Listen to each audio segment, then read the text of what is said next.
فی الحال ہم جانتے ہیں کہ نماز میں جو جلسہ ہے اس کی شرعی حیثیت کیا ہے، اس کی کیا مقدار ہونی چاہیے، کیا اس کے لوازمات ہیں۔ مفتی محمد سہیل نظام جدید صاحب جی۔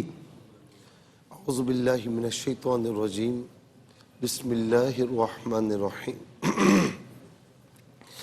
الحمدللہ وحدہ والصلاة والسلام علی من لا نبی بعدہ، صلی اللہ علیہ وآلہ وصحبہ وبارک وسلم۔ اچھا، اب یہاں پر ہم یعنی یوں سمجھ لیں کہ کئی پروگرامز سے طہارت، پھر اس میں وضو، غسل فرض، پھر نماز کے حوالے سے کئی باتیں الحمدللہ پروگرام میں عرض کی گئیں، اور میں بار بار یہی کہوں گا کہ یہ باتیں ہمارے لیے، ہماری عبادات کے لیے انتہائی ضروری ہیں۔ بالکل صحیح بات۔ اب جو ہم نے کل بات کی جو ہے وہ رکوع کے حوالے سے، سجدے کے حوالے سے، تو آج ایک اور چیز بھی ہے۔ دیکھیں، نماز میں نا تکبیر تحریمہ اور قیام، قرات، رکوع، سجدہ، قعدہ اخیرہ، خروج بسنعہ، یہ تمام کے تمام فرائض ہیں۔ اچھا، یہ بات بھی یاد رہے، ایک تو ہوتا ہے فرض کہ جس کے بغیر نماز ہی نہیں ہوتی، صحیح، اور واجب ہے کہ اگر بھولے سے چھوٹ گیا تو آپ سجدہ سہو کر لیں، ٹھیک ہے نا، تو نماز ادا ہو جائے گی۔ تکبیر تحریمہ فرض ہے، لیکن اللہ اکبر اس میں کہنا یہ واجب ہے، صحیح، ٹھیک ہے نا۔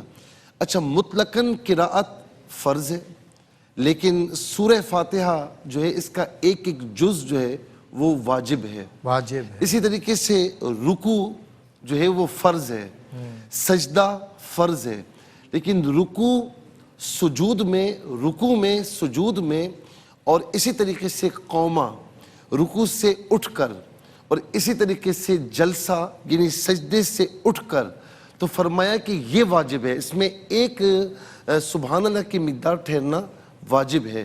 اب یہ نماز کے پروٹوکول ہیں، ٹھیک ہے نا۔ اب آپ کہیں کہ بھئی یہ جب رکوع میں ٹھہر گئے تو رکوع سے اٹھ کر قومے میں آنا اور ایک سبحان اللہ کی مقدار ٹھہرنا، جسے ہم تعدیل ارکان کہتے ہیں، ارکان کو صحیح طریقے سے، مناسب طریقے سے ادا کرنا، تو بھئی یہ کیوں ضروری ہے؟ تو ہم کہیں گے کہ اللہ تعالیٰ کی بارگاہ کا پروٹوکول ہے، اللہ تعالیٰ کی عبادت کا پروٹوکول ہے۔ سلمان بھائی، اگر اللہ رب العالمین نے آپ کو آفیسر بنایا ہے تو آپ ایک آفس لے کر بیٹھتے ہیں، آپ کے آفس کا ڈسپلن ہوتا ہے۔ بالکل صحیح۔ کوئی ادارے کا سربراہ ہو یا کسی ادارے کا ایچ او ڈی ہو یا ایچ آر ڈپارٹمنٹ ہو، تو ہم دیکھتے ہیں کہ ہر ایک کے اپنے پروٹوکولز ہوتے ہیں، ہر ایک کے اپنے ڈسپلنز ہوتے ہیں۔ یہاں پر یعنی یہ بھی ہوتا ہے کہ ایک آفس میں ایک ڈسپلن ہے، دوسرے آفس میں جائیں دوسرا ہے، تو ہم اس پر کچھ نہیں کہتے، لیکن جب اللہ تعالیٰ کی بارگاہ کا معاملہ آ جائے تو ہمیں وہاں یاد آ جاتا ہے۔ تو سب سے زیادہ وہ اس بات کا حقدار ہے، اہل ہے کہ ہم اس کی عبادت اور اس کے پروٹوکول کو، اس کے ڈسپلن کو فالو کریں، مد نظر رکھیں۔ بہت سے لوگوں کو دیکھا ہے کہ وہ نماز بہت جلدی پڑھتے ہیں، ٹھیک ہے نا۔ ایک تو جلدی نماز نہیں پڑھنی چاہیے۔ اچھا، بہت سے لوگ جلدی نماز نہیں پڑھتے ہیں لیکن رکوع سے اٹھتے نہیں ہیں۔ ہاں، رکوع سے اٹھنا ان کو بڑا وبال جان لگتا ہے، کہتے ہیں ایسے ہی چلے جاتے ہیں۔ یعنی کچھ لوگ ایسے ہوتے ہیں کہ جو اٹھتے ہی فوراً چلے جاتے ہیں۔ کچھ کا رکوع ایسے ہوتا ہے وہ سب گھٹنے بھی ٹیڑھے ہوئے ہیں اور وہ سیدھا بالکل عجیب و غریب پوزیشن۔ وہ تو ہم نے کل بتا دیا رکوع کیسے ہونا چاہیے۔ بالکل بتایا۔ اچھا، کچھ لوگ ایسے ہوتے ہیں کہ رکوع سے اٹھتے ہی نہیں ہیں، سیدھا ڈائریکٹ نیچے۔ اچھا، کچھ لوگ ایسے ہوتے ہیں کہ جو رکوع سے اٹھ جاتے ہیں، احسان کر لیتے ہیں، لیکن اٹھتے ہی پھر نیچے، اور سجدے کا معاملہ بھی ایسے ہی ہوتا ہے۔ صحیح۔ تو یاد رکھنا کہ یہ تعدیل ارکان ہے، اس سے اگر آپ نے چھوڑ دیا، واجب چھوڑ دیا، پروٹوکول آپ نے چھوڑ دیا، تو یوں سمجھ لیجیے کہ نماز میں رکھنا پڑ جائے گا، اور بعض صورت میں نماز واجب الاعادہ ہو جائے گی۔